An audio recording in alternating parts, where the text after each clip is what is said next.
You're listening to the Retrospection section, where we critique old writing we were once proud of. I'm Max, here with my co-host Raava, and we are here today to roast her novel, written when she was 11, which is now called Fell, but was once called Dreamers. The story follows a group of middle schoolers with the mysterious power to dream themselves into an alternate dimension full of magic, thievery, and pie. Sit back, relax, and cringe with us. The main character is a thief who's also a mage named James. And there's also some friends, including Joshua and Sabrina. Nope, Sabrina's not a person either. Sabrina didn't exist yet. There's some characters. So without further ado, let's begin. Badu. No, this is basically a different book. The only people that have stayed are James and Josh. Amazing. And Melody. This is the prologue, because this is back when I was, reading those young adult fantasy books where, everything had a prologue.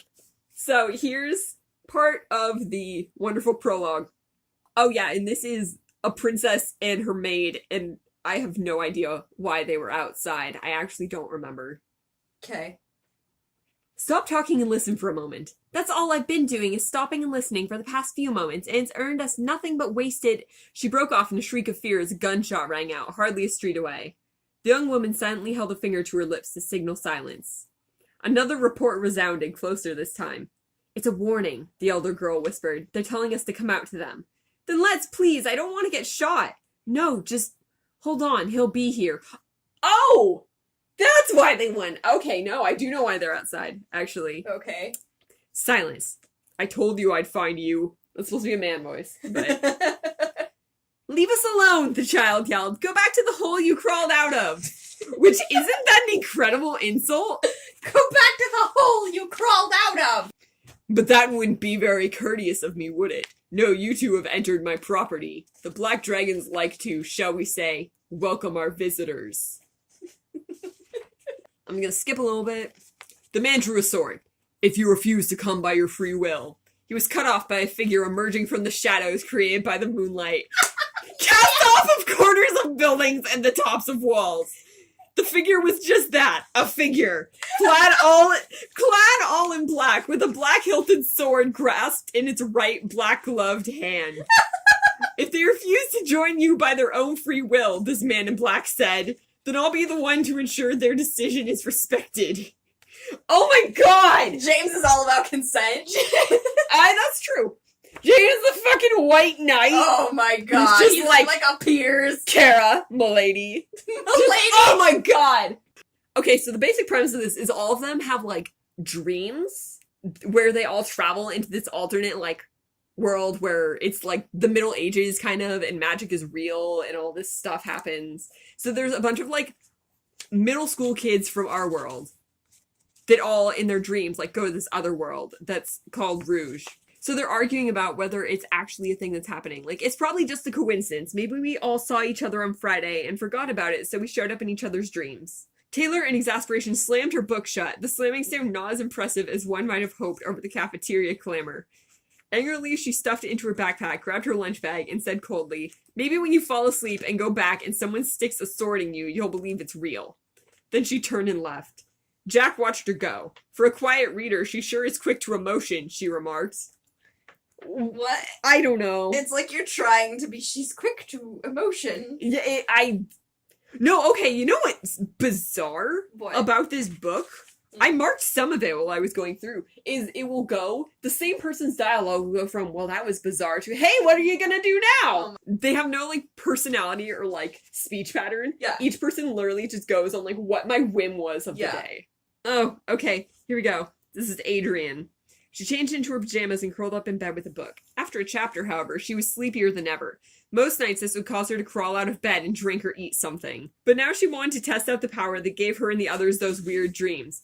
Go ahead, she said out loud. If you honestly want to send me there, do it. I'm fine with it. Do it. What? I don't know. Do it. And then it works. So she goes through this world. She wakes up. She opened her eyes. A girl with strawberry blonde hair was staring at her. Adrian looked down at herself and found that she was standing now and was wearing a gauzy brown skirt and a white blouse. That was strange. Yeah, their clothes also change into, stereotypical medieval, movie garb whenever they go to this world, and it kills me. That's beautiful. I don't know why. This is the worst joke in the book. Okay. It's literally the worst joke in the book. My body is ready. It's not. So, okay, I had this weird idea in my head that's never articulated in the book, aside from this one sentence, that everyone in Rouge had, like, a British accent, Okay. and everyone in our world had, like, an American accent to differentiate them, right? Okay.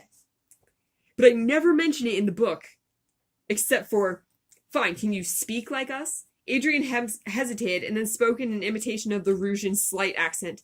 Like this. No, miss, it's not Wednesday, it's breakup day. Can't you keep your days straight? Ah! Help me. It took me so long to understand. No, it's because they're not getting wed. They're breaking up. It hurts me. Stop. That's too much. I was a dumb child. Who was that? That was Raoul, Melody replied quickly. Captain of the Palace Guard. He's good, but he's been in a rather bad mood since a few weeks ago. What'd he do, lose a battle? Simon asked. Well, in a way. You see, he missed catching the shadow again. Today was the fifth time just this week. What? Adrian asked. I was just kidding. It's only Monday. We're not that far into the week that we need made-up days. Oh my god, why? Adrian's asking, like, who the shadow is. Because she has no idea. And why is he supposed to be bad? Adrian asked impatiently. Kara sighed, then took over from Melody, who is now fiddling with the blankets uncomfortably. Well, he's a thief, isn't he? Most wanted on the continent. What? He only works in that city! He never leaves town! So he has fun running all day? Well, no, Kara continued. He's good.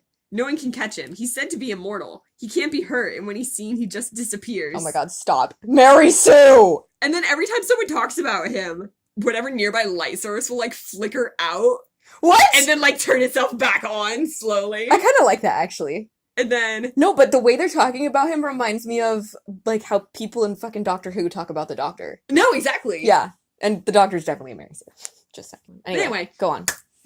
So the lights go out, and Kara is like, it's a coincidence. There's no other explanation, all right? They say he can't go into the light, Melody whispered. It will kill him. He sends a creature that hides in the dark of night, and it extinguishes candles and fires before he enters. You're just standing on the street, minding your own business, and then the streetlights start going out. You're like, One it's by either one. Dumbledore or the Cerberus. Either way, I'm You're screwed! fucked. He's like, parents, is that like it's passed down through families? No, Kara said, clearly annoyed now. Because I don't know why. Light and shadow magic are supposedly the two parents of all other magic. And all this is capitalized, by the way. Light, shadow, magic, parents are all capitalized. Oh my... Because I was 11! It's like a bad NaNoWriMo book. It is. Okay, here is where it gets real. Okay. Chapter 3. Pie and Flaming Pants. Okay. This is Joshua's introduction I chapter. can tell. And I want to die a little bit. Even going through this, I had to put it down as I was I had to walk away because I thought the moisture was going to boil out of my eyeballs. No. Okay. Go. Okay. Candice followed her gaze and heard Jack whisper, "I don't think we're the only daydreaming dreamers in the room." What? I have a Candice and Jack in my... Yeah, you told me! You told me about that! Yeah! Okay, continue. I'm gonna try and find that book. Dreamers. Candice shot her a quick, inquiring glance. Well, sure, that's what we are. You and me and Adrian and Simon and Taylor. You gave us a name? Candice whispered incredulously. Of course, we needed one. Did you tell the others? Not yet. I just thought of it this morning. I'm like, okay. Alright, okay, fine. Fucking name drop. It's fine. Right? Wow. Right? Gotta have... I don't think I ever name drop it again, too. Oh my god. She, makes the name, and then it's just like, It's okay. Oh. Mine's spelled differently. Oh, okay, cool. So that makes sense. It's fine. I'm never gonna do anything with that book anyway. Like, I kind of want to burn it, TBH.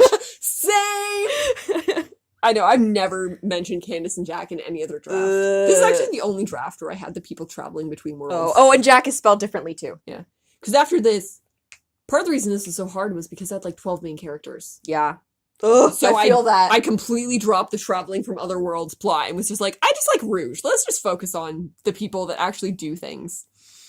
Maybe we should fill you in. On what? Jack asked. Something stupid you did last night, like catching a barn on fire or something?